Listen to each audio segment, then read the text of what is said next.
میں نے ان کو ایسے ہی دیکھا ہے۔ شام کے وقت مینیجر سے ملاقات ہوئی۔ اس پراسرار آدمی نے اس وقت بھی اپنے آدھے چہرے کو چھپا رکھا تھا۔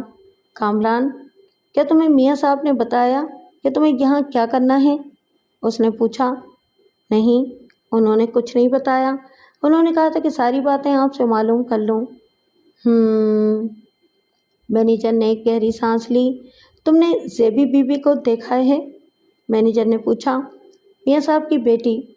جی ہاں، آپ شاید ان کی بات کر رہے ہیں جو نفسیاتی مریضہ ہیں۔ ہاں، میں انہی کی بات کر رہا ہوں۔ تم اسے اس کے محبوب ہونے کا یقین دلاؤ گے؟ کیا؟ میں یہ سن کر اچھل پڑا۔ یہ آپ کیا کہہ رہے ہیں؟ پوری بات سن لو۔ زیبی نے کبھی کسی لڑکے سے محبت کی تھی۔ یہ محبت صرف خط و کتابت اور کبھی کبھی فون کی حد تک تھی۔ دونوں ایک دوسرے سے کبھی نہیں ملے تھے۔ میاں صاحب کو یہ سب باتیں پسند نہیں ہیں، لیکن وہ زیبی سے بہت محبت کرتے ہیں۔ اس کی ضد کے آگے انہیں مجبور ہونا پڑا اور انہوں نے اس نوجوان کو حویلی میں آنے کی دعوت دی۔ وہ نوجوان شہر میں رہتا تھا۔ ایک شام وہ آیا، لیکن حویلی نہیں پہنچ سکا۔ مینیجر اتنا بتا کر خاموش ہو گیا۔ جب مجھ سے اس کی خاموشی برداشت نہیں ہو سکی تو میں نے دریافت کیا، مینیجر صاحب، کیا ہوا تھا اس لڑکے کے ساتھ؟ دوسری صبح ایک کھیت سے اس کی لاش ملی تھی۔ مینیجر نے اپنی بات مکمل کی۔ اوہ، یہ سن کر واقعی مجھے ایک جھٹکا سا لگا۔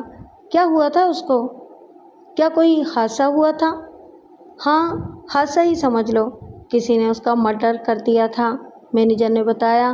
بس جب یہ خبر زیبی کو ملی تو اس کا ذہنی توازن بگڑ گیا اور اب وہ ہر طرف اپنے محبوب کو تلاش کرتی پھرتی ہے۔ افسوس ہوا یہ سن کر۔ کیا قاتل کا کچھ پتہ چلا؟ نہیں۔ رات کے اندھیرے میں جنم لینے والے بہت سے حادثے اپنا نشان نہیں چھوڑتے، مینیجر نے بتایا۔ بہت گہری بات کر دی تھی اس نے۔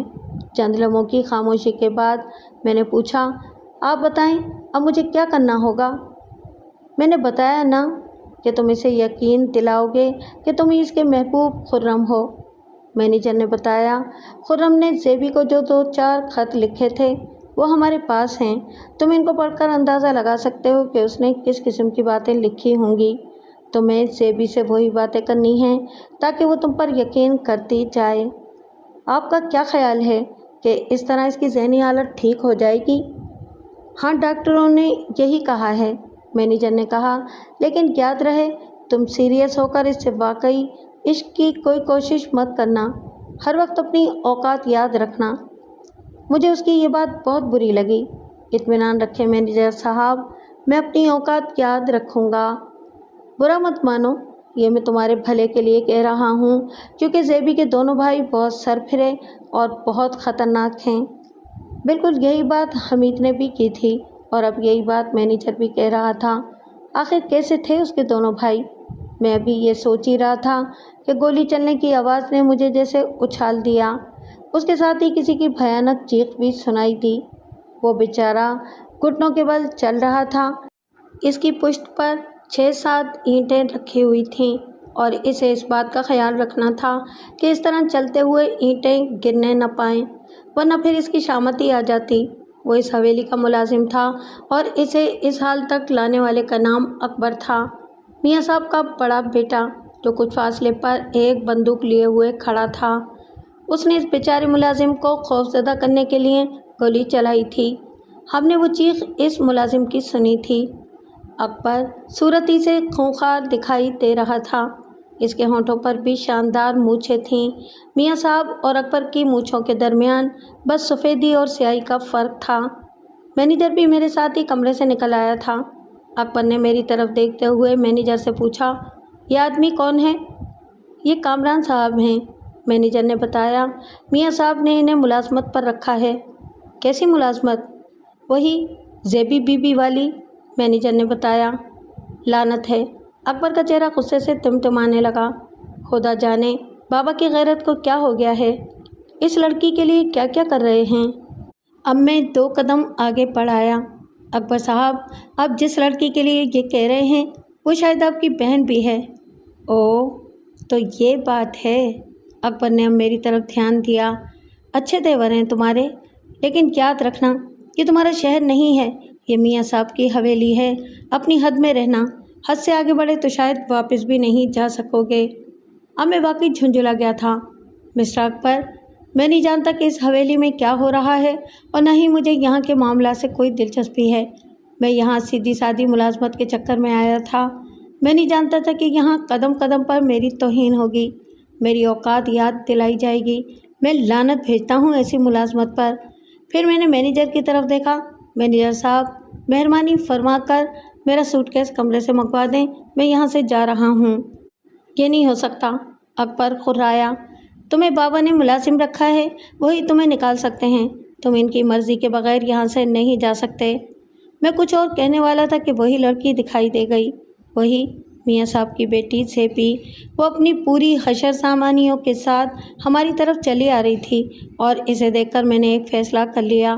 نہیں، میں یہاں سے نہیں جاؤں گا، کم از کم اس وقت تک نہیں جاؤں گا جب تک اس لڑکی کا ذہنی توازن ٹھیک نہیں ہو جاتا۔ میں نے ایسا منظر پہلے کبھی نہیں دیکھا تھا۔ کچھ لوگ تھے جو پاگلوں کی طرح روتے اور شور کرتے ہوئے ایک طرف دوڑ رہے تھے۔ اسی بستی کے کچھ اور لوگ بھی ان کے ساتھ تھے، مجبور، غریب اور کمزور لوگ۔ میں اس وقت حویلی سے باہر سیر کے لیے نکلا تھا، بس یوں ہی، صرف یہ دیکھنے کے لیے کہ حویلی کے ارد گرد کیا ہے، کیسے لوگ ہیں، کیسا ماحول ہے کہ میں نے اس طرح کی افراتفری دیکھی۔ کچھ سمجھ میں نہیں آ رہا تھا کہ کیا ہوا ہے۔ میں نے ایک بوڑھے کو دیکھا جو ایک طرف سر جھکائے کھڑا تھا۔ میں صورتحال معلوم کرنے کے لیے اس کے پاس چلا گیا۔ بابا، کیا بات ہے؟ کیا ہوا ہے یہاں؟ بابا نے اپنی دھندلی آنکھوں سے میری طرف دیکھا اور پھر پوچھا، کیا تم یہاں نئے آئے ہو؟ جی ہاں بابا، بالکل نیا ہوں، اس لیے مجھے کچھ بھی معلوم نہیں۔ آج پھر بستی کی ایک لڑکی اٹھا کر لے گئے ہیں، بابا نے بتایا۔ یہ اس کے ماں باپ ہیں جو بیچارے فریاد کرتے پھر رہے ہیں۔ کون اٹھا کر لے گئے ہیں؟ کیا معلوم، کم بخت آندھی طوفان کی طرح گاڑیوں میں آتے ہیں اور بستی کی کسی نہ کسی لڑکی کو اٹھا لیتے ہیں۔ ان کے پاس بندوقیں بھی ہوتی ہیں۔ ہم کمزور لوگ ان کا کیا مقابلہ کر سکتے ہیں؟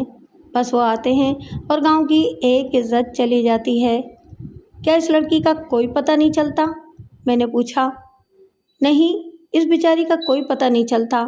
6 مہینوں میں ایک بار ایسا ہی ہوتا ہے۔ البتہ 2 لڑکیوں کی لاشیں دریا سے مل چکی ہیں، بوڑھے نے بتایا۔ کیا پولیس میں رپورٹ نہیں ہوتی؟ پولیس بھی کیا کر سکتی ہے؟ ان کمبختوں کو کون پہچانتا ہے؟ بس نقابیں باندھ کر آتے ہیں، کسی کا چہرہ سامنے نہیں ہوتا۔ تو اب اس لڑکی کے ماں باپ کیا کریں گے؟ میں نے پوچھا۔ بیچارے میاں صاحب کے پاس جا کر فریاد کرتے ہیں، اس کے علاوہ اور کیا کر سکتے ہیں؟ کیا اس وقت سب میاں صاحب کی طرف گئے ہیں؟ میں نے پوچھا۔ ہاں، میں یہ سب دیکھنے کے لیے حویلی میں واپس آ گیا۔ یہاں واقعی بہت سے لوگ تھے، ان میں اس بد نصیب لڑکی کے ماں باپ اور دوسرے رشتہ دار بھی تھے۔ میاں صاحب اپنی ویل چیئر پر سر جھکائے بیٹھے ہوئے تھے، لوگ رو رو کر فریاد کر رہے تھے۔ میں بھی ایک طرف جا کر کھڑا ہو گیا۔ اس وقت میں نے میاں صاحب کی آنکھوں میں آنسو بھی دیکھے۔ کچھ دیر بعد میاں صاحب نے اپنی گردن اٹھا کر ان لوگوں کی طرف دیکھا اور دھیرے سے بولنے لگے۔ ان کی آواز میں دکھ بھرا ہوا تھا۔ میرے بچوں، تم بتاؤ، یہ بوڑھا اور معذور انسان تمہارے لیے کیا کر سکتا ہے؟ خدا جانے وہ کون لوگ ہیں، کہاں سے آتے ہیں اور کس طرف چلے جاتے ہیں۔ میاں صاحب، ہماری تو عزت چلی گئی۔ لڑکی کا باپ رو رہا تھا۔ وہ میرے جگر کا ٹکڑا ہے میاں صاحب، اگر اسے کچھ ہوا تو میں بھی مر جاؤں گا۔ مجھے احساس ہے دینو، میاں صاحب نے کہا، تم ایک باپ ہو، میں جانتا ہوں کہ اس وقت تم پر کیا گزر رہی ہوگی۔ اب بتاؤ میں کیا کروں؟ پہلے بھی پولیس کو بتا چکا ہوں، لیکن پولیس نے کچھ بھی نہیں کیا۔ پولیس کبھی کچھ نہیں کرے گی میاں صاحب، کسی نے کہا۔ ہاں، انہیں سوائے باتیں بنانے کے اور کچھ نہیں آتا، لیکن اس بار میں اوپر تک معاملہ اٹھاؤں گا۔ خدا کا قہر نازل ہو ان لوگوں پر۔ اب کوئی محفوظ ہی نہیں رہا، نہ جانے کس وقت ان کا رخ حویلی کی طرف ہو جائے۔ بہت دیر تک اسی قسم کی باتیں ہوتی رہیں۔ وہ غریب اور کمزور لوگ روتے دھوتے ہوئے واپس چلے گئے۔ میاں صاحب کو اندر پہنچا دیا گیا اور میں یہ سوچتا رہ گیا کہ آخر یہاں یہ سب کیا ہو رہا ہے، کیوں ہو رہا ہے۔ میں بوجھل دل سے اپنے کمرے میں آ گیا۔ یہاں ایک آدمی میرے انتظار میں تھا۔ وہ اس حویلی کا چھوٹا مالک تھا، اصغر، میاں صاحب کا بیٹا۔ میں نے اس کے بارے میں بھی بہت کچھ سن رکھا تھا۔ وہ گہری اور تنقیدی نگاہوں سے میرا جائزہ لے رہا تھا۔ پھر اس نے درست لہجے میں پوچھا، میرا خیال ہے کہ تم نے مجھے پہچان لیا ہوگا۔ جی ہاں، اور آپ بھی شاید مجھے میری اوقات یاد دلانے آئے ہیں۔ میں نے کہا، نہیں، میں اس لیے آیا ہوں کہ تمہیں یہ سمجھا دوں کہ تم یہاں کے معاملات میں دلچسپی مت لو۔ کون اغوا ہو رہا ہے، کس کے ساتھ کیا ہو رہا ہے، یہ سب تمہارا درد سر نہیں ہے۔ سمجھ گیا، لیکن میرے کانوں تک جو آوازیں آتی ہیں وہ تو میں سن ہی لیتا ہوں کیونکہ میرے کان کھلے ہوئے ہیں۔ بس یہیں تک رہنا، اور جس ڈرامے کے لیے تمہیں رکھا گیا ہے اس کو ڈرامہ ہی سمجھنا، اس نے کہا، اور پھر مجھے گھورتا ہوا کمرے سے باہر چلا گیا۔ ایک بار پھر میرا دل چاہا کہ میں ایسی ملازمت پر لعنت بھیج کر یہاں سے نکل جاؤں، لیکن مینیجر نے بتایا تھا کہ مجھے 30,000 روپے ماہانہ ملیں گے، اور اس دور میں 30,000 ماہانہ بہت بڑی بات تھی۔ اور دوسری بات یہ تھی کہ وہ لڑکی سے بھی مجھے بہت اچھی لگی تھی۔ میری خواہش تھی کہ اتنی اچھی لڑکی ذہنی طور پر ٹھیک ہو جائے۔ میں یہ سوچ رہا تھا کہ اپنے ڈرامے کی ابتدا کس طرح کروں، کیا اسے میرے سامنے لایا جائے گا یا مجھے اس کے سامنے جانا پڑے گا، یا پھر کوئی میرا تعارف کروائے گا، پتہ نہیں کیا ہوگا۔ ویسے یہ بات درست تھی کہ اس حویلی کے معاملات بہت پراسرار اور الجھے ہوئے تھے۔ میں ابھی یہ سوچ ہی رہا تھا کہ زیبی کمرے میں داخل ہوئی۔ اس نے ایک پھولدار لمبی فراق پہن رکھی تھی۔ اس پھولدار لباس میں وہ خود بھی کسی بڑے پھول کی طرح دکھائی دے رہی تھی۔ اس وقت اس کے چہرے پر سنجیدگی تھی، یعنی خاموشی کی صورت میں وہ کسی طرح بھی ذہنی مریضہ نہیں دکھائی دے رہی تھی۔ کون ہو تم؟ اس نے میری طرف دیکھتے ہوئے پوچھا۔ مینیجر نے مجھے اس لڑکے کا نام بتا دیا تھا۔ میں نے فوری طور پر اپنا ڈرامہ شروع کر دیا۔ زیبی، یہ کیا ہو گیا ہے تمہیں؟ تم مجھے نہیں پہچانتی؟ میں خرم ہوں۔ خرم؟ اس کے ہونٹوں پر مسکراہٹ آ گئی۔ کیا تم واقعی خرم ہو؟ ہاں، تم یقین کرو، میں ہی خرم ہوں۔ میں نے کہا، تمہیں یاد ہے میں نے تمہیں خط لکھے تھے؟ کیا بکواس ہے؟ وہ اچانک بھڑک اٹھی۔ آخر اور کتنے خرم لائے جائیں گے؟ تم چوتھے آدمی ہو جو اپنے آپ کو خرم کہہ رہے ہو، لیکن تم خرم نہیں ہو، سمجھے؟ اور تم ہو بھی نہیں سکتے۔ مجھے دھوکہ دینے کی کوشش مت کرنا۔ میں یہ سن کر سٹ پٹا سا گیا۔ وہ اس وقت ذہنی طور پر بالکل نارمل دکھائی دے رہی تھی، اور اس نے یہ کہہ کر حیران کر دیا تھا کہ میں اس حویلی میں آنے والا چوتھا خرم ہوں۔ سنو، اس نے مجھے مخاطب کیا، تم چاہے جو بھی ہو، اگر تم اپنی خیریت چاہتے ہو تو اپنا یہ ڈرامہ جاری رکھو، یہ میں تمہیں مشورہ دے رہی ہوں، ورنہ… اس نے اپنی بات ادھوری چھوڑ دی اور کمرے سے باہر چلی گئی۔ میں دروازے کی طرف دیکھتا رہ گیا۔ میں حمید کی طرف دیکھ رہا تھا جو میرے کمرے کی صفائی کے لیے آیا تھا۔ وہ کبھی کبھی میری طرف اس طرح دیکھ لیتا جیسے مجھ سے کچھ کہنا چاہتا ہو، جبکہ میں بھی اس سے بہت کچھ کہنا چاہتا تھا، سننا چاہتا تھا۔ بالآخر جب اسے صبر نہیں ہو سکا تو وہ میرے پاس آ کر بولا، صاحب، آپ یہاں سے چلے جائیں تو زیادہ اچھا ہوگا۔ حمید، مجھے یہاں سے جانا تو ہے، میں یہاں رہنے کے لیے نہیں آیا۔ میں نے کہا، بس ذہن میں کچھ الجھنیں ہیں، وہ دور ہو جائیں تو اچھا ہے۔ آپ بھی کن چکروں میں پھنسے ہیں صاحب؟ تم یہ بتاؤ کہ اس حویلی میں مجھ سے پہلے بھی کچھ لوگ خرم کے طور پر آ چکے ہیں؟ میں نے پوچھا۔ اس نے حیران ہو کر میری طرف دیکھا۔ آپ کو کیسے معلوم ہوا؟ تم میری بات کا جواب دو۔ جی صاحب، اس نے گہری سانس لی۔ 3-4 پہلے بھی آئے تھے، لیکن زیبی بی بی نے سب کو بھگا دیا۔ لیکن مجھ سے تو ایسی کوئی بات نہیں کی، بلکہ وہ تو یہ کہہ رہی تھی کہ میں اپنا ڈرامہ جاری رکھوں۔ پتہ نہیں صاحب کیا بھید ہے، لیکن آپ کے لیے یہاں رہنا ٹھیک نہیں ہے، اس نے کہا۔ آپ نے دونوں کو تو دیکھ ہی لیا ہوگا، کتنے خطرناک ہیں، ذرا ذرا سی بات پر بندوق نکال لیتے ہیں۔ تم ان کی فکر مت کرو، ان کو میں سنبھال لوں گا۔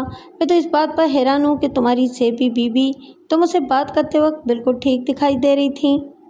ایسا ہی معاملہ ہے ان کا، حمید نے بتایا، کبھی بالکل ٹھیک ہو جاتی ہیں اور کبھی الٹی سیدھی باتیں کرنے لگتی ہیں۔ اور جو گاؤں کی لڑکیاں غائب ہوئی ہیں، ان کا کیا قصہ ہے؟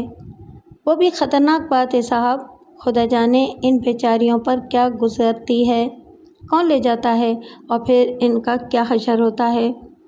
اور تمہارے میاں جی کیا کرتے ہیں؟ وہ بیچارے کیا کر سکتے ہیں صاحب، آپ نے تو خود دیکھ لیا ہے، وہ تو اپنے پیروں پر بھی چل نہیں سکتے۔ اسی وقت میاں صاحب کا بڑا بیٹا اکبر اچانک کمرے میں داخل ہوا۔ حمید اسے دیکھ کر بری طرح بوکھلا گیا۔ تو یہاں کیا کر رہا ہے؟ اکبر نے غراتے ہوئے پوچھا۔ کمرے کی صفائی کے لیے آیا تھا صاحب، اب جا یہاں سے۔ حمید فوراً ہی کمرے سے باہر چلا گیا۔ اس کے جانے کے بعد اکبر نے میری طرف دیکھا۔ مسٹر، کیا نام ہے تمہارا؟ میرا خیال ہے کہ میں اپنا نام بتا چکا ہوں، میں نے کہا۔ ویسے کامران نام ہے میرا۔ خیر جو بھی ہو، تمہیں میرے ساتھ چلنا ہے۔ آپ کے ساتھ؟ کہاں؟ میرے ساتھ چلو گی تو سب معلوم ہو جائے گا۔ وہ مسکرا دیا۔ خلاف توقع اس وقت اس کے لہجے میں نرمی تھی۔ گھبراؤ نہیں، میں تمہیں کوئی نقصان نہیں پہنچاؤں گا۔ کچھ ایسی باتیں ہیں جو میں تم سے یہاں نہیں کر سکتا۔ اکبر صاحب، میں کوئی بچہ نہیں ہوں جس کو کوئی نقصان پہنچا دے۔ چلیں، کہاں چلنا ہے؟ میں اکبر کے ساتھ حویلی سے باہر آ گیا۔ گیٹ کے باہر اس کی جیپ کھڑی ہوئی تھی اور 2 مسلح محافظ جیپ کے پاس کھڑے تھے۔ اکبر نے مجھے اگلی نشست پر بیٹھنے کا اشارہ کیا۔ دونوں محافظ پیچھے بیٹھ گئے اور سفر شروع ہو گیا۔ یہ ایک انجانا سفر تھا۔ مجھے نہیں اندازہ تھا کہ اکبر کے دل میں میرے لیے کیا ہے اور وہ مجھے کہاں لے جا رہا ہے۔ ویسے اتنا یقین تھا کہ وہ مجھے نقصان اس لیے نہیں پہنچا سکتا کہ حویلی کے ملازمین نے ہمیں ایک ساتھ باہر نکلتے ہوئے دیکھ لیا تھا۔ بستی ختم ہو گئی۔ اس کے بعد کھیتوں کے سلسلے تھے جو نہ جانے کہاں تک پھیلتے چلے گئے تھے۔ راستے میں اس نے مجھ سے کوئی بات نہیں کی۔ اس کی توجہ ڈرائیونگ پر رہی۔ بہت دیر کے بعد جیپ ایک کچے راستے پر مڑ گئی اور ایک اور طویل سفر کے بعد بالآخر جیپ رک گئی۔ یہاں بھی ایک مکان بنا ہوا تھا، میدانوں اور کھیتوں کے درمیان۔ یہ ایک خوبصورت بڑا مکان تھا۔ آ جاؤ، اکبر نے کہا۔ ہم اس مکان میں داخل ہو گئے۔ یہاں بھی 2 ملازم کھڑے ہوئے تھے۔ اکبر مجھے اپنے ساتھ ایک سجے سجائے کمرے میں لے آیا۔ اس کے محافظ باہر ہی رک گئے۔ کامران، تم یہ بتاؤ کہ میں تم پر کتنا بھروسہ کر سکتا ہوں؟ اس نے پوچھا۔ میرا خیال ہے کہ آپ مجھ پر بھروسہ ہی کر کے مجھے یہاں تک لائے ہیں، میں نے کہا۔ ہاں یہ بات تو ہے۔ وہ سوچنے لگا، پھر اس نے اپنی جیب سے سگار نکال کر سلگاتے ہوئے کہا، زیبی ایک اچھی لڑکی ہے۔ کیوں؟ مجھے بہت محتاط ہو کر اس سوال کا جواب دینا تھا۔ نہ جانے اس میں اس کی کون سی چال تھی۔ جی ہاں، اس میں کوئی شک نہیں، زیبی بھی ایک اچھی لڑکی ہیں۔ وہ ایک مظلوم لڑکی ہے، اکبر نے کہا۔ مجھے کہنے دو کہ اس کا یہ حال ظالم باپ کی وجہ سے ہوا ہے۔ میاں صاحب ایک ایسے ظالم انسان ہیں جن کے نزدیک صرف اور صرف اصولوں اور زمینوں کی اہمیت ہے، انسانی جذبوں کی کوئی اہمیت نہیں رکھتے۔ میں حیرانی سے اس کی طرف دیکھ رہا تھا جو بظاہر ایک سخت اور خطرناک انسان تھا، لیکن اس وقت وہ جو باتیں کر رہا تھا وہ اس کے مزاج سے بالکل مختلف تھیں۔ کامران، شاید تم یہ سمجھتے ہو کہ میں ایک ظالم اور بے رحم شخص ہوں۔ اس میں کوئی شک نہیں کہ میں ایسا ہوں، لیکن کم از کم اپنی بہن کے لیے نہیں ہو سکتا۔ اس بہن کے لیے جس کی انگلی تھام کر اسے چلنا سکھایا ہے۔ میرے ہی کہنے پر بابا نے خرم کو بلانے پر رضامندی ظاہر کر دی تھی، لیکن مجھے کیا معلوم تھا کہ ان کے دل میں کیا چھپا ہوا ہے۔ نہ جانے کیوں مجھے یقین ہے کہ خرم کی موت میں بابا کا ہاتھ ہے۔ اس کی موت کے بعد بیچاری زیبی کا یہ حال ہو گیا۔ اس کو نارمل کرنے کی ہم نے بہت کوششیں کی ہوں گی، یہ ہم ہی جانتے ہیں۔ میں ایک ایسے شخص کو دیکھ رہا تھا جو اس وقت کوئی ظالم جاگیردار وغیرہ نہیں بلکہ ایک بہن کا بھائی تھا۔ اس وقت بھائی کی محبت بول رہی تھی۔ آپ یہ بتائیں کہ مجھے کیا کرنا ہے؟ میں نے پوچھا۔ میرا مطلب ہے کہ مجھے سے آپ کیا کہنا چاہتے ہیں؟ تم سے یہ کہنا چاہتا ہوں کہ تم زیبی کو لے کر یہاں سے چلے جاؤ، اس نے کہا۔ کیا؟ میں اس کی بات سن کر حیران رہ گیا۔ زیبی کو لے کر چلا جاؤں؟ ہاں، اس کو اس ماحول سے نکال کر لے جاؤ۔ مجھے یقین ہے کہ تمہاری وجہ سے وہ نارمل ہو جائے گی۔ میں مجبور ہو کر یہ کہہ رہا ہوں۔ شہر میں تمہاری شادی کا سارا انتظام میں خود کروں گا۔ تمہیں بس کچھ دنوں تک میاں صاحب کے کارندوں کی نظروں سے اوجھل رہنا پڑے گا۔ یقین نہیں آ رہا کہ ایک بھائی اپنی بہن کے لیے ایسا چاہتا ہے۔ ہاں، کیونکہ اس بھائی کو بہن کی خوشیاں درکار ہیں۔ اس نے کہا، کیا اس طرح ہنگامہ برپا نہیں ہو جائے گا؟ بالکل ہوگا، اسی لیے تو کہہ رہا ہوں کہ تمہیں چھپ کر رہنا ہوگا، وہ دھیرے سے بولا، اور مجھے امید ہے کہ تم میری بہن کی خوشیوں کا خیال رکھو گے۔ آپ نے تو مجھے کشمکش میں مبتلا کر دیا ہے، میں نے کہا۔ بہادر بنو یار، اس بار اس نے مجھے بہت بے تکلفی سے مخاطب کیا۔ سب ٹھیک ہو جائے گا، میں کل شام کو سارا انتظام کر دوں گا، تم زیبی کو لے کر نکل جانا۔ میں ذہنی خلجان میں مبتلا ہو گیا تھا۔ نہ جانے کتنے سوالات میرے ذہن میں تھے۔ کیا واقعی یہ سب ممکن تھا؟ اس میں کوئی شک نہیں کہ زیبی ایسی لڑکی تھی جس کے ساتھ زندگی گزاری جا سکتی تھی، لیکن اس کو حویلی سے فرار کرانا، یہ بات ہضم نہیں ہو رہی تھی۔ دوسری طرف میاں صاحب کا رویہ تھا، وہ ایک شفیق اور مہربان انسان تھے، ان کے ساتھ یہ بہت بڑا دھوکہ ہوتا۔ کیا میں انہیں ایسا دھوکہ دے سکتا تھا؟ پھر یہ کیسی بات تھی کہ خود زیبی کے بھائی نے مجھے ایسا مشورہ دیا تھا؟ آخر کیوں؟ کیا اسے واقعی اپنی بہن سے اتنی ہی محبت تھی یا کوئی اور بات تھی؟ لیکن وہ دوسری بات کیا ہو سکتی تھی؟ سوچتے سوچتے میرے دماغ کی چولیں ہلنے لگیں۔ خیال آیا کہ اس ملازم حمید سے مشورہ کروں، لیکن شاید مجھے یہ نہیں کرنا چاہیے تھا۔ یہ ایک الجھی ہوئی صورتحال تھی اور کسی اور کو رازدار نہیں بنایا جا سکتا تھا۔ اس رات کھانے سے فارغ ہو کر میں پائیں باغ میں آ گیا۔ یہاں مختلف پھلوں کے درخت لگے ہوئے تھے اور کئی فوارے تھے جن کے ارد گرد سنگی بینچیں بنائی گئی تھیں۔ میں باغ میں آ کر بیٹھ گیا۔ اس وقت میں بالکل خالی ذہن ہو رہا تھا، کوئی بات بھی سمجھ میں نہیں آ رہی تھی۔ پھر کوئی اچانک میرے سامنے آ کر کھڑا ہو گیا۔ یہ زیبی تھی، اپنی پوری دلکشی اور سادگی کے ساتھ۔ نہ جانے کیوں اس کو دیکھ کر ہمیشہ میری دھڑکنیں تیز ہو جاتی تھیں۔ تم خرم ہو نا؟ میری طرف دیکھتے ہوئے اس نے پوچھا۔ ہاں، میں خرم ہوں، میں نے کہا۔ تو پھر یہاں کیوں بیٹھے ہو؟ اس نے اچانک میرا ہاتھ تھام لیا۔ آؤ میرے ساتھ، میں تمہیں وہ کہانی سناؤں گی جو تم نے ایک بار فون پر سنائی تھی، تمہیں یاد ہے نا؟ نہیں، مجھے یاد نہیں ہے۔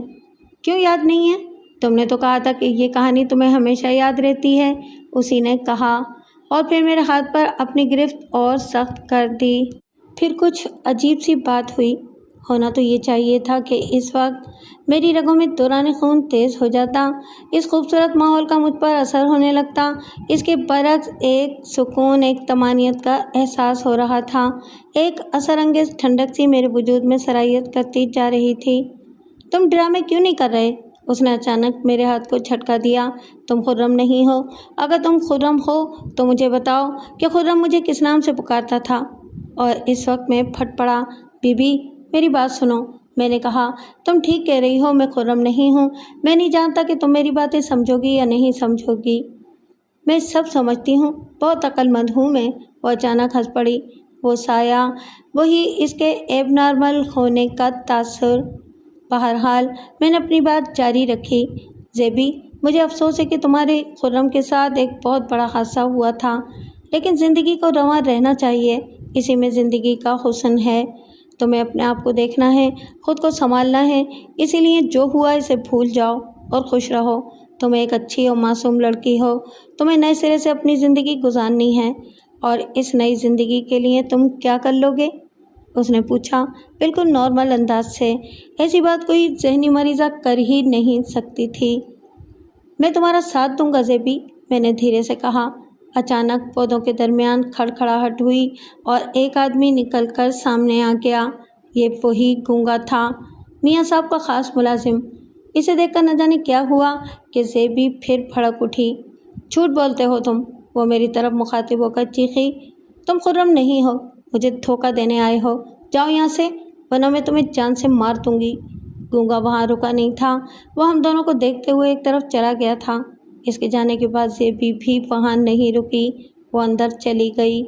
میں اکیلا کھڑا سوچتا رہ گیا کہ آخر اس حویلی میں کتنے بھید پوشیدہ ہیں۔ میں بھی کچھ دیر بعد آہستہ آہستہ کمرے کی طرف چل پڑا۔ ابھی میں اپنے کمرے کے دروازے تک بھی نہیں پہنچا تھا کہ کسی نے مجھے آواز دی، کامران، بات سنو۔ میں نے مڑ کر دیکھا، مجھے آواز دینے والا اصغر تھا، میاں صاحب کا چھوٹا بیٹا۔ وہ تیزی سے میرے پاس آ گیا۔ اس وقت وہ اکیلا تھا، ورنہ میں نے اس کے ساتھ بھی مسلح محافظ دیکھے تھے۔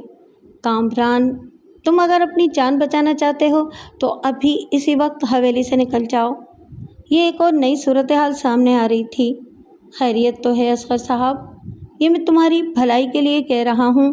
وہ ادھر ادھر دیکھتے ہوئے بولا، تمہاری جان کو خطرہ ہے، تم ایسا کرو، فوراً اپنا سوٹ کیس اٹھا کر حویلی کے پچھلے گیٹ پر آ جاؤ۔ آخر کیوں؟ میں ایسا کیوں کروں؟ جب تک مجھے صحیح صورتحال نہیں معلوم ہو جاتی میں یہاں سے کیسے چلا جاؤں؟ اور صحیح صورتحال تمہیں موت تک لے جائے گی، بے وقوف انسان۔ اس نے کہا، تم کیا سمجھتے ہو کہ اکبر بھائی نے تم سے جو کچھ بھی کہا ہے وہ مجھے معلوم نہیں ہوا ہوگا؟ میں یہ سن کر چونک پڑا۔ اصغر اپنی دھن میں بولتا جا رہا تھا، اکبر بھائی کے خاص آدمیوں میں میرے آدمی بھی ہیں جنہوں نے اکبر بھائی کی یہ سازش سن لی تھی، اور تمہیں اندازہ ہے کہ اکبر بھائی نے یہ سازش کیوں بنائی ہوگی؟ میں کیا کہہ سکتا ہوں؟ صرف اس بیچاری زیبی کو راستے سے ہٹانے کے لیے، اصغر نے بتایا۔ خود سوچو، جب تم زیبی کو لے کر فرار ہو جاؤ گے تو یہی اکبر بھائی زیبی پر آوارہ اور بدچلن ہونے کا الزام لگا دیں گے۔ لیکن کیوں؟ اپنی بہن پر الزام لگانے کا فائدہ کیا ہوگا؟ سامنے کی بات ہے، جب میاں صاحب کو یہ بات پتہ چلے گی تو وہ زیبی کو جائیداد سے محروم کر دیں گے، نکال دیں گے اس کو اپنی زندگی سے، کیونکہ ان کا مزاج ہی ایسا ہے۔ اس کے بعد جائیداد کے صرف 2 حصے دار رہ جائیں گے، ایک اکبر بھائی اور دوسرا میں، اور مجھے یقین ہے کہ انہوں نے میرے لیے بھی کوئی سازش تیار کر رکھی ہوگی۔ اب تو سمجھ گئے؟ واقعی اب ساری بات سمجھ میں آ گئی ہے، میں نے کہا۔ یعنی سارا جھگڑا دولت کا ہے؟ ہاں، صرف دولت کا ہے۔ اس کے علاوہ اس سازش کا ایک دوسرا اور خطرناک پہلو بھی ہے۔ وہ کیا ہے؟ وہ یہ ہے کہ تم زیبی کو لے کر نکلو گے تو اکبر بھائی کے آدمی تمہارا تعاقب کر کے تمہیں مار دیں گے، اور کہا یہ جائے گا کہ اکبر بھائی نے تیش اور غیرت میں آ کر تم دونوں کو مار دیا ہے، کیونکہ تم دونوں حویلی سے بہت فاصلے پر ایک ساتھ مرے ہوئے پائے جاؤ گے، بلکہ یہ زیادہ محفوظ طریقہ ہوگا اکبر بھائی کے لیے۔ اب تم خود بتاؤ، کیا تمہاری زندگی کو خطرہ ہے یا نہیں؟ واقعی یہ تو بہت خطرناک صورتحال ہے، میں نے کہا۔ میں واقعی خطرے کو محسوس کر چکا تھا۔ میں ویسے ہی کھٹک رہا تھا کہ اکبر جیسے آدمی نے یہ مشورہ کیوں دیا تھا کہ میں اس کی بہن کو لے کر فرار ہو جاؤں۔ ایسا مشورہ تو کوئی عام آدمی بھی نہیں دیتا۔ اب اندازہ ہوا کہ میرے لیے صورتحال کتنی خطرناک تھی۔ واقعی زیبی کو ساتھ لے جاتے ہوئے اگر ہم دونوں کو مار دیا جاتا تو کوئی افسوس کرنے والا بھی نہ ہوتا۔ اصغر صاحب، اب بتائیں میں کیا کروں؟ میں نے پریشان ہو کر پوچھا۔ یہاں سے نکل چلو، اصغر نے کہا، لیکن تم اس بستی سے باہر نہیں جاؤ گے۔ تو پھر کہاں جاؤں گا؟ میں نے اس کا بھی بندوبست کر لیا ہے، اصغر نے بتایا۔ یہاں سے کچھ فاصلے پر میری ایک بیٹھک ہے، وہاں تمہیں چھپا دیا جائے گا۔ لیکن کیوں؟ میں سیدھے شہری کیوں نہ چلا جاؤں؟ میں نے پوچھا۔ میرے یہاں رہنے کا فائدہ کیا ہے؟ نہیں، تم ابھی واپس نہیں جانا، اصغر نے کہا۔ میں اکبر بھائی کی اس سازش کا بھرپور جواب دینا چاہتا ہوں، اور اس کے لیے مجھے تمہاری مدد کی ضرورت ہوگی۔ میں سمجھا نہیں، میں آپ کی کیا مدد کر سکوں گا؟ یہ آہستہ آہستہ تمہیں خود ہی معلوم ہو جائے گا، اصغر نے کہا۔ فی الحال تو یہاں سے نکلنے کی فکر کرو۔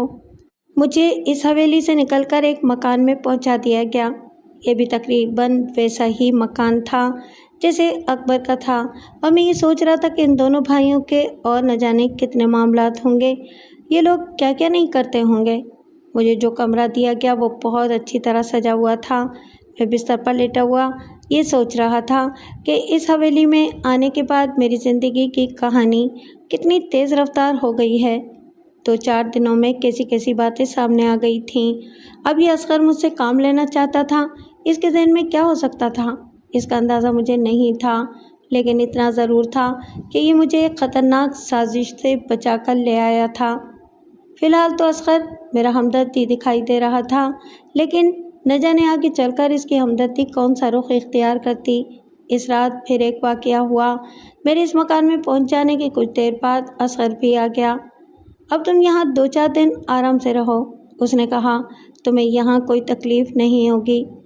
بہت بہت شکریہ آپ کا، میں نے کہا، لیکن میں اب بھی الجھا ہوا ہوں۔ الجھنوں کو ذہن سے جھٹک دو، سب ٹھیک ہو جائے گا۔ اور ہاں، ایک بات اور، فی الحال اس مکان سے باہر مت نکلنا۔ ویسے تمہاری خدمت کے لیے گاموں باہر ہی بیٹھا رہے گا، تمہیں جس چیز کی ضرورت ہو اسے بتا دینا۔ میں گاموں نام کے اس ملازم کو دیکھ چکا تھا، وہ بھی ایک کبھی ہے کل انسان تھا جس کی شانے سے ایک بندوق لٹکی رہتی تھی۔ اس وقت مجھے خیال آیا کہ کہیں ایسا تو نہیں کہ میں یہاں آ کر قید ہو گیا ہوں، لیکن کیوں؟ میری ذات میں ایسی کون سی خاص بات تھی؟ اصغر کے کمرے سے جانے کے بعد میں نے دروازے سے جھانک کر دیکھا، کبھی ہے کل ملازم گاموں پوری طرح چاقو چوبند کھڑا تھا۔ میرا اندازہ صحیح نکلا، یعنی میں وہاں آ کر قید ہو گیا تھا۔ بہرحال آنے والا وقت ہی بتا سکتا تھا کہ میں کن چکروں میں الجھایا گیا ہوں۔ میں نے وہ رات کچھ جاگتے کچھ سوتے ہوئے گزاری۔ میرے لیے کھانے پینے کا بہت اچھا بندوبست تھا، لیکن میں اپنی الجھنوں کا کیا کرتا؟ اس وقت پوری طرح سویرا نہیں ہوا تھا۔ میں نے دروازہ کھولا، میرے سامنے حمید کھڑا تھا، میاں صاحب کا وہ ملازم جو میرا ہمدرد ہو گیا تھا۔ اور وہ اکیلا نہیں تھا، اس کے ساتھ زیبی بھی تھی، وہی ایب نارمل لڑکی جو اس وقت بالکل بھی ایب نارمل نظر نہیں آ رہی تھی۔ میرے خدا، ایک بار پھر میرے لیے حیرتوں کا سفر شروع ہو گیا تھا۔ ہم ایک اور گھر میں تھے، یہاں مجھے بہت خاموشی سے لایا گیا تھا۔ اس کمرے میں میرے سامنے زیبی اور حمید بھی تھے، دونوں بڑی ہوشیاری کے ساتھ مجھے اس مکان سے نکال لائے تھے۔ اصغر کا ملازم گاموں اس وقت کہیں گیا ہوا تھا، شاید اسے یہ اطمینان ہو گیا تھا کہ میں اس کمرے سے باہر نہیں نکلوں گا یا میں کہیں بھی نہیں جاؤں گا، اور ان دونوں نے مجھے اس گھر سے نکالنے کے اس موقع سے فائدہ اٹھا لیا تھا۔ وہ چھوٹا سا گھر حمید کا تھا، وہ مجھے اپنے گھر میں لے آیا تھا۔ زیبی بھی اس کے ساتھ تھی، اور وہ ایب نارمل بالکل بھی نہیں تھی، بلکہ ایک نارمل لڑکی تھی جو مجھے اپنی کہانی سنا رہی تھی۔ سب یہ سمجھتے ہیں کہ میرا ذہنی توازن بگڑ چکا ہے، جبکہ ایسی کوئی بات نہیں ہے۔ میں شروع سے اپنے ہوش میں رہی ہوں۔ میں نے یہ بہروپ اپنے باپ میاں صاحب کے ظلم کی وجہ سے اختیار کیا ہے، لیکن میاں صاحب تو مجھے بہت ہی مہربان اور ہمدرد انسان معلوم ہوتے ہیں۔ میں نے کہا، ہاں بظاہر وہ ایسے ہی ہیں، زیبی نے بتایا، لیکن اندر سے وہ بہت خطرناک آدمی ہیں۔ معذور ہو جانے کے باوجود ان کی بےرحمی اپنی جگہ ہے۔ اس کہانی کی ابتدا اس وقت ہوئی جب انہوں نے اس آدمی کو مروا دیا جس سے میں نے محبت کی تھی۔ مجھے پتہ چل گیا تھا کہ یہ حرکت بابا ہی کی ہے۔ پھر ستم یہ ہوا کہ بابا نے میرے ارمانوں اور احساسات کی پرواہ نہ کرتے ہوئے میری شادی ایک عیاش قسم کے سیاستدان سے طے کر دی، کیونکہ وہ شخص ان کے لیے بہت فائدہ مند ثابت ہوتا۔ سمجھ گیا، اور تم نے اس شادی کو ٹالنے کے لیے خود کو پاگل بنا لیا۔ ہاں، کیونکہ میرے پاس اس کے سوا اور کوئی راستہ نہیں تھا، زیبی نے کہا۔ میرے اس راز سے صرف یہ حمید واقف تھا۔ اس نے حمید کی طرف اشارہ کیا۔ لیکن میں بھی کیا کر سکتا تھا صاحب؟ حمید بول پڑا، میں تو ایک معمولی ملازم ہوں۔ پھر بابا نے میری ذہنی حالت کو درست کرنے کے لیے 2-3 نوجوانوں کو خرم کا نام دیا، لیکن میں نے سب کو بھگا دیا۔ پھر تم آ گئے، نہ جانے کیوں تمہارے آنے کے بعد یہ احساس ہوا کہ مجھے پروٹیکشن مل گئی ہے، تم میری حفاظت کر سکتے ہو۔ میں نے تمہارے ساتھ وہ سلوک نہیں کیا جو دوسروں کے ساتھ کر چکی تھی۔ حمید نے میری طرف دیکھا۔ صاحب، جب آپ کو چھوٹے صاحب اپنے ساتھ لے کر آئے تو میں نے زیبی بیوی کو بتا دیا۔ مجھے یہ معلوم ہو گیا تھا کہ چھوٹے صاحب آپ کو کہاں لے گئے ہیں۔ سوال یہ ہے کہ اصغر بھائی نے ایسا کیوں کیا؟ کیا بات تھی ان کے ذہن میں؟ میں نے اسے بتا دیا کہ پہلے اکبر نے مجھ سے کیا کہا تھا، پھر اصغر نے کیا کہا۔ او خدا! زیبی نے ایک گہری سانس لی۔ میرے بھائی اسی مزاج کے انسان ہیں، ان کے لیے دولت سب سے بڑی چیز ہے اور کچھ بھی نہیں ہے، لیکن مجھے یہ اندازہ نہیں تھا کہ وہ دولت حاصل کرنے کے لیے اس حد تک بھی گر سکتے ہیں۔ بی بی، یہ سارا جھگڑا دولت کا ہے، میں نے کہا۔ ازل سے ایسا ہی ہوتا آیا ہے۔ حمید نے جب یہ بتایا کہ تمہیں اصغر بھائی ساتھ لے آئے ہیں تو نہ جانے کیوں میں کھٹک گئی۔ مجھے یہ احساس ہونے لگا کہ تمہاری زندگی کو خطرہ ہے اور ہم تمہیں وہاں سے نکال کر لے آئے، اور اب آپ کی تلاش ہو رہی ہوگی صاحب، حمید نے کہا۔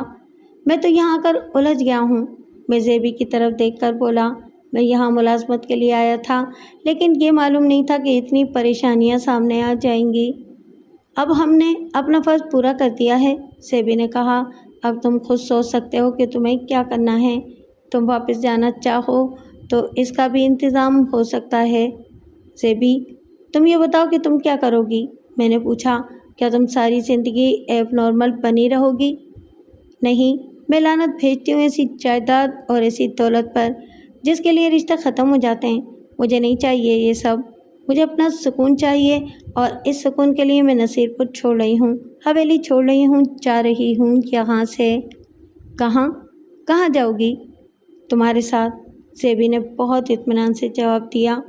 کیا میرے ساتھ جاؤ گی؟ ہاں، اگر تم مجھے اپنے ساتھ رکھ سکو، زیبی نے کہا، اور تم میں اتنی ہمت ہے کہ مجھے سہارا دے سکو۔ میرا دل چاہا کہ میں اسے کہہ دوں کہ میں تو زندگی بھر اس کو اپنے سینے میں چھپا کر رکھنے کو تیار ہوں اور اس کے لیے ہر خطرے کا مقابلہ کرنے کو تیار ہوں۔ بتاؤ، کیا سوچ رہے ہو؟ زیبی نے پوچھا۔ زیبی، میرے لیے اس سے بڑی بات اور کیا ہوگی کہ میں تمہیں اپنے ساتھ رکھوں۔ میں نے کہا، ایک بار میں تمہیں لے کر یہاں سے نکل جاؤں تو پھر ہمیں کوئی ہاتھ نہیں لگا سکتا۔ تمہارے بھائیوں، تمہارے بابا کی حکومت اس علاقے پر ہوگی، لیکن شہر میں وہ کچھ نہیں کر سکتے۔ ہم وہاں بالکل محفوظ ہوں گے۔ ٹھیک ہے، تو پھر میں تمہارے ساتھ چل رہی ہوں، زیبی نے کہا۔ آخر میرے دونوں بھائی بھی تو یہی چاہتے تھے نا۔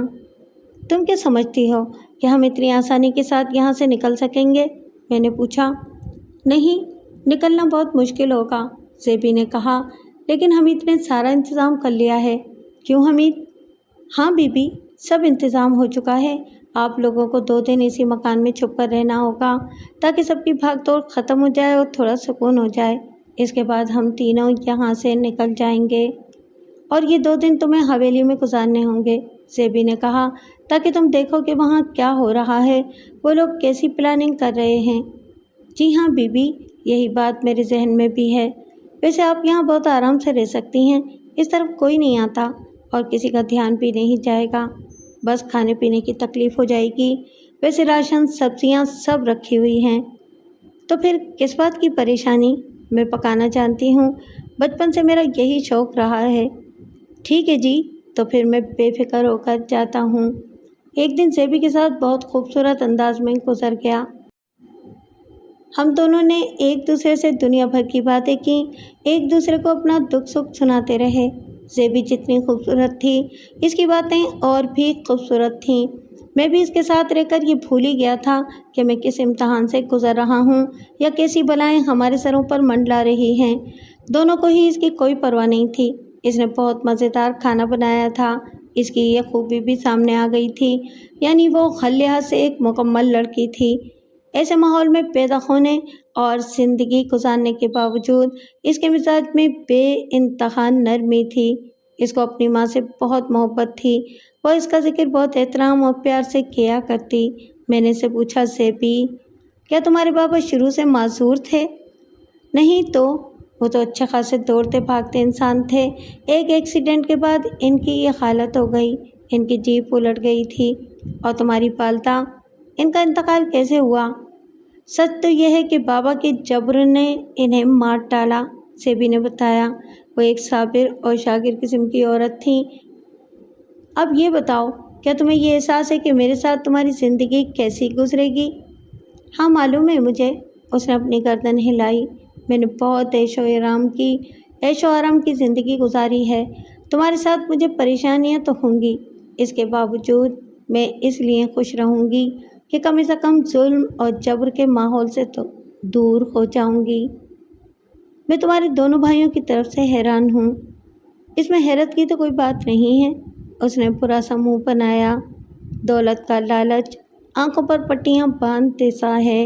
دونوں دولت کے لیے ایک دوسرے کو مار بھی سکتے ہیں، بلکہ وہ بابا کا خون بھی کر سکتے ہیں، لیکن ان کی ہمت نہیں ہوتی۔ بابا نے اپنے ارد گرد جو محافظ رکھے ہوئے ہیں وہ بہت خطرناک ہیں، خاص طور پر وہ گونگا۔ میں نے کہا، ہاں وہ بابا کا خاص آدمی ہے، زیبی نے بتایا۔ بابا کے اشارے پر وہ کچھ بھی کر سکتا ہے، وہ صرف اور صرف بابا کا حکم مانتا ہے۔ تمہارے غائب ہونے کے بعد تمہارے بابا اور دوسروں کا کیا حال ہوگا؟ میرا خیال ہے کہ دونوں بھائیوں کو اس بات کا غصہ ہوگا کہ میں ان کے ہاتھ سے نکل گئی۔ انہیں دکھ نام کی کوئی چیز نہیں ہوگی، اور میں سمجھتی ہوں کہ بابا تل ملائیں گے، تھاڑیں گے، انہیں اپنی ناک کے کٹ جانے کا افسوس ہوگا، اس کے علاوہ اور کوئی بات نہیں ہوگی۔ افسوس کی بات ہے، زیبی کی آنکھوں میں آنسو آ گئے۔ مجھے اس لڑکی پر افسوس ہونے لگا جو ہزاروں غریبوں سے زیادہ غریب تھی، جس کے پاس بظاہر سب کچھ تھا لیکن کچھ بھی نہیں تھا۔ ابھی ہماری باتیں ہو ہی رہی تھیں کہ دروازے پر دستک ہونے لگی۔ حمید حویلی کی خبر لے کر آ گیا تھا۔ میں نے دروازہ کھولا تو حمید تو آیا ہی تھا، اس کے ساتھ وہ گونگا بھی تھا اور کچھ اور محافظ بھی تھے۔ حمید نے ہمیں دھوکہ دیا تھا، وہ ان لوگوں کو اپنے ساتھ لے آیا تھا۔ تکلیف کی شدت سے میری چیخیں نکل رہی تھیں۔ میں نہیں جانتا کہ زیبی کے ساتھ کیا گزری تھی، مجھے صرف اپنا معلوم تھا کہ وہ لوگ بہت بے دردی سے مجھے مارتے اور کھینچتے ہوئے اس مکان سے باہر لائے تھے۔ ارد گرد لوگ بھی جمع ہو گئے تھے، لیکن کسی میں ہمت نہیں تھی اتنی کہ ان کے کاموں میں مداخلت کر سکتا۔ ایک طرف زیبی بھی چیخ رہی تھی، انہیں گالیاں دے رہی تھی، دھمکیاں دے رہی تھی، لیکن اسے کسی بوری کی طرح اٹھا کر ایک گاڑی میں ڈال دیا گیا تھا۔ اور جہاں تک میرا سوال ہے تو مجھے ہوش نہیں رہا تھا کہ میرے ساتھ کیا ہو رہا ہے۔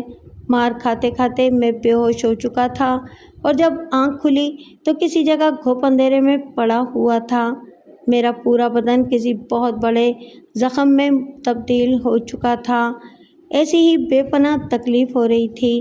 میرے چاروں طرف اندھیرا تھا۔ میں صرف اتنا محسوس کر سکتا تھا کہ میں کسی کمرے کے فرش پر پڑا ہوا ہوں۔ یہ گھر کہاں تھا، کس کا تھا، یہ میں نہیں جانتا تھا۔ پھر ایک چیخ سنائی دی، کسی عورت یا لڑکی کی چیخ۔ میں کانپ کر رہ گیا۔ خدا کی پناہ، یہ کیسے لوگ تھے؟ بیچاری زیبی پر تشدد کر رہے تھے۔ چیخ بھی ایسی تھی جیسے کسی کے جسم پر کوڑے برسائے جا رہے ہوں۔ پھر اس لڑکی کی سسکیاں گونجنے لگیں۔ شاید وہ بھی میرے ساتھ اسی کمرے میں تھی، اسی لیے اس کی آواز مجھے اتنے قریب سے معلوم ہو رہی تھی۔ اگر یہ زیبی تھی تو پھر ایسے لوگوں پر سوائے لعنت کے اور کیا ہو سکتا تھا جو اپنے ہی خون کے ساتھ ایسا سلوک کر رہے تھے؟ میں نے اپنے دونوں ہاتھ آگے بڑھائے، میرے ہاتھ ایک دیوار سے ٹکرا گئے، یعنی مجھے کسی دیوار کے ساتھ لا کر پھینکا گیا تھا۔ اس عمل میں میں بے انتہا تکلیف محسوس کر رہا تھا۔ میرے دونوں ہاتھ بھی زخمی تھے۔ شاید انہوں نے میری بے ہوشی کے دوران مجھ پر غصہ اتارا تھا۔ نہ جانے کتنے کوڑے یا ڈنڈے برسائے ہوں گے، اور ابھی ان کا غصہ ختم نہیں ہوا تھا، ورنہ وہ مجھے کسی ویرانے میں پھینک دیتے، لیکن وہ مجھے یہاں اٹھا کر لے آئے تھے۔ یعنی ان کے دل میں ابھی اور بھی بہت کچھ باقی تھا۔ وہ لڑکی سسکیاں لیتے لیتے خاموش ہو گئی۔ نہ جانے وہ یا تو بے ہوش ہو گئی تھی یا کوئی اور بات تھی۔ میں نے آگے کی طرف رینگنے کی کوشش کی، لیکن مجھ سے ایسا نہیں ہو سکا۔ درد کی ایسی لہر اٹھی کہ میں چیخ اٹھا۔ میں نے اپنے ہونٹوں کو بھینچ کر اپنی گردن ایک طرف ڈال دی۔ خدا جانے کتنی دیر تک اسی طرح پڑا رہا۔ پھر آہستہ آہستہ روشنی پھیلنے لگی۔ یہ روشنی بلندی پر بنے ہوئے ایک روشن دان سے آ رہی تھی، یعنی دن نکل آیا تھا اور یہ کہانی رات بھر کی تھی۔ اب معلوم ہوا کہ میں ایک بڑے کمرے میں ہوں۔ ایک دیوار کے ساتھ سیڑھیاں اوپر جا رہی تھیں، جس سے یہ ظاہر ہو گیا تھا کہ میں کسی تہہ خانے میں ہوں، اور مجھ سے کچھ فاصلے پر دیوار کے ساتھ ایک لڑکی پڑی ہوئی تھی۔ شاید وہ زیبی ہی تھی۔ میں کونیوں کے بل خود کو گھسیٹتا ہوا اس کے پاس پہنچ گیا، اور وہ زیبی نہیں بلکہ کوئی اور لڑکی تھی، جوان اور خوبصورت۔ وہ بھی زخمی تھی، اس کے چہرے پر چوٹ کے نشانات تھے۔ نہ جانے اس لڑکی کے ساتھ ایسا سلوک کیوں کیا گیا تھا۔ میں نے ادھر ادھر نگاہیں دوڑائیں۔ ایک دیوار کے ساتھ ایک بڑا سا مٹکا اور اس کے پاس ایک گلاس بھی رکھا ہوا تھا۔ پانی ہونے کے احساس نے مجھے تقویت پہنچائی۔ میں اسی طرح اپنے آپ کو گھسیٹتا ہوا مٹکے تک آیا۔ لڑکی کے پاس آ کر میں نے لڑکی کے چہرے پر پانی کی چھینٹیں مارے۔ وہ کلبلا کر رہ گئی۔ کئی بار کی کوششوں کے بعد اس نے اپنی آنکھیں کھول دیں۔ وہ خالی خالی نگاہوں سے میری طرف دیکھے جا رہی تھی۔ گھبراؤ نہیں، میں نے اسے تسلی دی۔ لو تھوڑا سا پانی پی لو۔ نہیں، وہ بہت بری طرح خوف زدہ تھی۔ تم مجھے مارو گے؟ نہیں، میں نہیں ماروں گا۔ مجھے تو خود یہاں لایا گیا ہے۔ میں نے کہا، خود دیکھ لو، میں تم سے زیادہ زخمی ہوں، مجھے لانے والوں نے بہت بے رحمی سے مارا ہے۔ وہ کچھ نہیں بولی۔ میں نے ایک ہاتھ کا سہارا دے کر اسے تھوڑا سا پانی پلایا اور خود بھی 2-4 گھونٹ لے لیے۔ کچھ جان میں جان آئی۔ ہاں اب بتاؤ، کون ہو تم؟ کیا نام ہے تمہارا؟ میں نے پوچھا۔ رخسانہ، وہ بلکتی ہوئی آواز میں بولی۔ مجھ کو اٹھا کر لے آئے تھے اور اس نے رونا شروع کر دیا۔ بڑا ظلم کیا ہے مجھ پر، میری عزت۔ وہ اس سے آگے کچھ نہیں بول سکی۔ کون لوگ ہیں یہ؟ اسی حویلی کے، وہ نفرت سے بولی۔ میرے بھائی نے ساری زندگی حویلی والوں کی خدمت کی اور اس کا یہ نتیجہ ملا۔ انہوں نے اس پر بھی ظلم کی انتہا کر دی اور اس کے سامنے مجھے اٹھا کر لے آئے۔ اوہ، کیا نام ہے تمہارے بھائی کا؟ میں نے پوچھا۔ حمید، اس نے بتایا۔ اب سب کچھ میری سمجھ میں آ گیا تھا۔ بیچارے حمید نے ہم لوگوں کو دھوکہ نہیں دیا تھا، بلکہ انہیں شبہ ہو گیا ہوگا کہ زیبی کی گمشدگی میں حمید کا ہاتھ ہو سکتا ہے، اس لیے اسے مجبور کر دیا گیا ہوگا، اس کی بہن کو اغوا کر کے اور خود اس پر ظلم و تشدد کر کے۔ لیکن سوال یہ تھا کہ یہ سب کس کے اشارے پر ہوا تھا؟ میاں صاحب کے، اکبر کے، یا پھر اصغر کے؟ گونگے کا سامنے آنا تو یہ ظاہر کر رہا تھا کہ یہ سب میاں صاحب نے کیا ہے، لیکن اس بیچاری کی عزت کس کے ہاتھوں برباد ہوئی تھی؟ اگر میرے بس میں ہوتا تو میں ان بے رحم لوگوں کو گولیاں مار دیتا، جن کے نزدیک رشتوں کی بھی اہمیت نہیں ہوتی تھی۔ نہ جانے زیبی کے ساتھ کیا گزر رہی ہوگی۔ وہ لڑکی رو رو کر خاموش ہو چکی تھی، شاید اب اس میں مزید رونے کی قوت ہی نہیں تھی۔ بہرحال میں اس کے پاس بیٹھا اسے دلاسے دیتا رہا۔ کچھ دیر بعد سیڑھیوں پر قدموں کی آہٹیں سنائی دیں۔ وہ لڑکی اٹھ کر گھبرائی ہوئی نگاہوں سے آنے والوں کو دیکھنے لگی۔ سب سے آگے گونگا ہی تھا، اس کے پیچھے 2 اور آدمی تھے جو میرے لیے اجنبی تھے، جنہیں میں نے حویلی میں پہلے نہیں دیکھا تھا۔ ان میں سے ایک کے ہاتھ میں ایک ٹرے تھی جس میں شاید ہمارے لیے کھانا لایا گیا تھا۔ اس نے بڑی خاموشی سے ٹرے سامنے رکھ دی، پھر گونگے نے اشارہ کیا کہ ہم جلدی سے ناشتہ ختم کر لیں، تم تو یہیں رہو گے۔ ان دونوں میں سے ایک نے مجھ سے کہا، یہ لڑکی ہمارے ساتھ جائے گی۔ رخسانہ بری طرح خوفزدہ ہو کر مجھ سے لپٹ گئی۔ نہیں، یہ نہیں جائے گی، میں نے مضبوط لہجے میں کہا۔ کیوں اس بیچاری پر ظلم کر رہے ہو؟ اوہو، اتنی دیر میں دوستانہ ہو گیا، دوسرے نے ہنس کر کہا۔ میں خون کے گھونٹ پی کر رہ گیا، کاش میرے اختیار میں کچھ ہوتا۔ اچانک ٹرے لانے والے کے موبائل کی گھنٹی بجنے لگی۔ اس نے موبائل پر کچھ سنا، پھر ہماری طرف دیکھا۔ ٹھیک ہے، اس وقت تو اس لڑکی کو چھوڑ دیا ہے، بعد میں آ کر لے جائیں گے۔ گونگا بھی ان کے اشارے پر ان کے ساتھ ہی چلا گیا۔ تہخانے کا دروازہ پھر بند کر دیا گیا۔ رخسانہ کا خوف ابھی تک ختم نہیں ہوا تھا، وہ بدستور لرز رہی تھی۔ اب یہ لوگ میرے ساتھ کیا کریں گے؟ اس نے روتے ہوئے پوچھا۔ اتنا ظلم تو برداشت کر ہی چکی ہوں، پریشان مت ہو، میں نے تسلی دی۔ ویسے اس وقت خود مجھے اپنی آواز کھوکھلی محسوس ہو رہی تھی۔ میں مر جاؤں گی، اس نے کہا، لیکن ان لوگوں کے ساتھ نہیں جاؤں گی۔ میں سوائے خاموش رہنے کے اور کیا کر سکتا تھا؟ میرے بس میں تو کچھ بھی نہیں تھا۔ وہ حمید کی بہن تھی اور مجھے احساس ہو رہا تھا کہ اس بیچاری پر اس ظلم کی وجہ میں خود بنا ہوں۔ اچانک تہخانے کی سیڑھیوں پر کسی کے قدموں کی آواز گونج اٹھی۔ اس بار آنے والا تنہا تھا اور وہ گونگا تھا۔ وہ تہخانے کا دروازہ اندر سے بند کر کے سیڑھیاں اترتا ہوا ہماری طرف آ رہا تھا۔ اس کے چہرے پر جس قسم کے تاثرات تھے، اس سے یہ اندازہ لگانا مشکل نہیں تھا کہ وہ کس نیت سے آیا ہوگا۔ وہ اس لڑکی کے لیے آیا تھا جو بیچاری کسی فاختہ کی طرح تھر تھر کانپ رہی تھی۔